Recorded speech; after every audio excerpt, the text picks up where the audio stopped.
This summer, many of our families were expecting to go on vacation. And sometimes in vacations, what people like to do is at the end of a meal, they light a campfire and they grab a flashlight and they start to tell stories.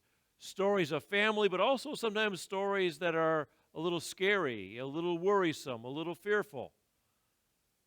But the reality is, many of us have been living a scary campfire story for many weeks now, for many months. A campfire story where things are just unknown as to what's happening next, or uncertain as to how that's going to affect us. We live in a world where jobs are being lost, where school is being at home, and graduations are being canceled, where sports for the summer are gone, and where our hope and our certainty of whether we're going to start again even in the fall is unknown.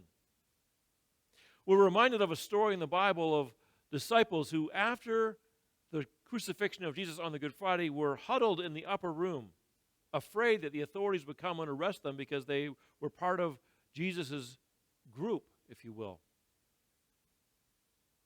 And they huddled in this darkness of worry and fear and concern.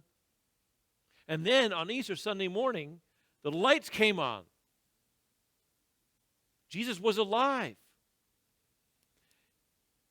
And yet, as we sit here a few weeks after Easter Sunday, the resurrection of Jesus, we, if we're honest, will admit that there are things in our lives that still cause us to worry, to be concerned, to be fearful even. We know that the resurrection has come and the light is everywhere, but it's hard to worship at peace when we're still filled with worry over ourselves, our health, our jobs, our families.